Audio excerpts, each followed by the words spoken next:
How will you ensure Nigeria attracts more foreign capital? Thank you very much. Under the President Bola Ahmed Tinubu, Nigeria has stabilized the economy. It has taken back 5% of GDP that was being wastefully lost to the federal government and the fiscal authorities. And the long and the short of it is that some major steps that have been taken to achieve market pricing of petroleum products, market pricing of foreign exchange, thereby eliminating what were very wasteful subsidies, has set the stage for the return of foreign direct investors. The early signs are very, very positive. Already, Shell has announced a $5 billion final investment decision. Total Energies has announced a $3 billion total investment decision, final investment decision. And in the non-oil sector, we have, as part of our conversations this week, we have had investments, indications, and I won't say announcements, but definitely firm indications from financial payments, international financial payments companies, from companies that want to do public-private partnerships in the infrastructure area, as well as fast-moving consumer goods companies that are already in Nigeria that are investing even more. Nigeria has been in talks with Saudi Arabia to attract investment for years. Nigerian officials were in Riyadh late last year. What is the stumbling block to Nigeria actually receiving the funds that were committed? Well, I'm not sure that funds were actually committed. It's an ongoing conversation. It's part of the president's economic diplomacy around the world to, as I said a year ago, telling the story that he was determined, that there was a determination by the administration to stabilize the macroeconomic environment and make it conducive for investors. And that story was told in the Middle East, in Asia, in Europe, and of course in other parts of the world.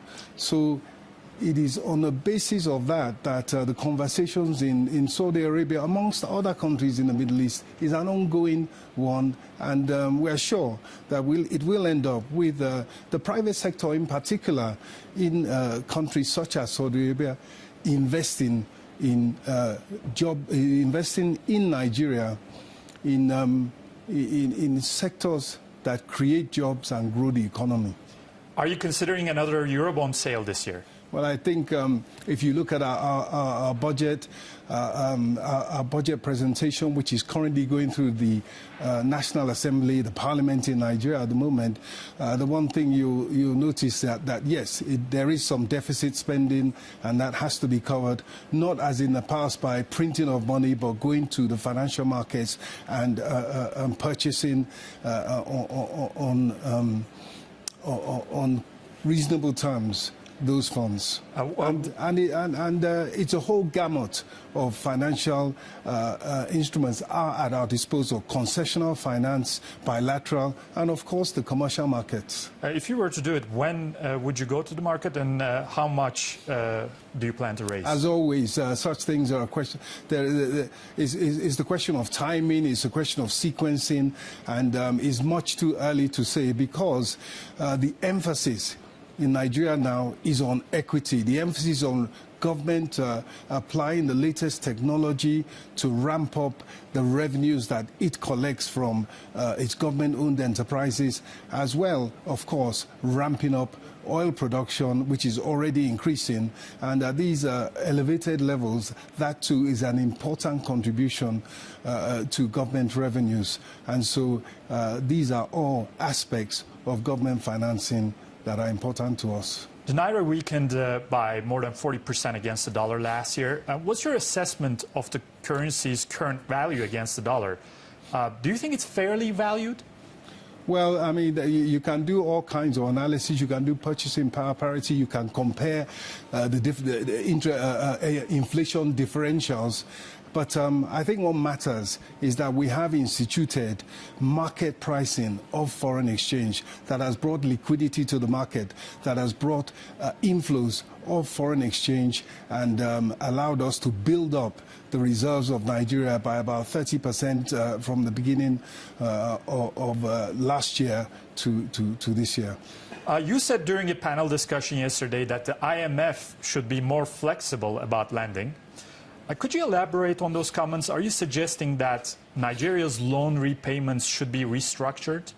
No, well, first of all, let me just go back to the issue of the exchange rate and to say that an important aspect, because you've pointed to a weakened exchange rate, an important aspect of that weakened exchange rate is the competitiveness that it brings to the Nigerian economy, the competitiveness it brings to Nigerian exports in particular and manufactured exports, and we are seeing success in that area. So that is really the way we look at the issue of the exchange rate.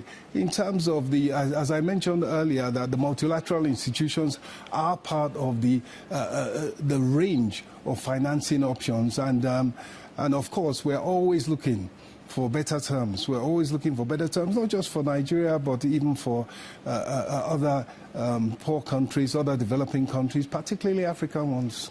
What was the budget deficit last year, and what is the forecast for this year? The budget deficit for, the 2023, we met it at 6.1%. By the third quarter of last year, it was about 4.4%. And we're budgeting this year just under 4%. It's still, I think our Fiscal Responsibility Act requires us to go to 3%, so we are still looking to go lower.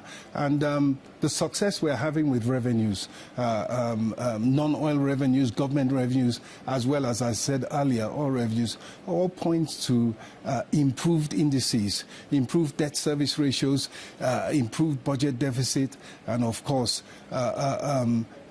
eventually, bringing down the debt to GDP ratio. These are all functions of revenue, and we are ramping up our revenues. Minister Edun, thank you again very much for joining us. Thank you for having me.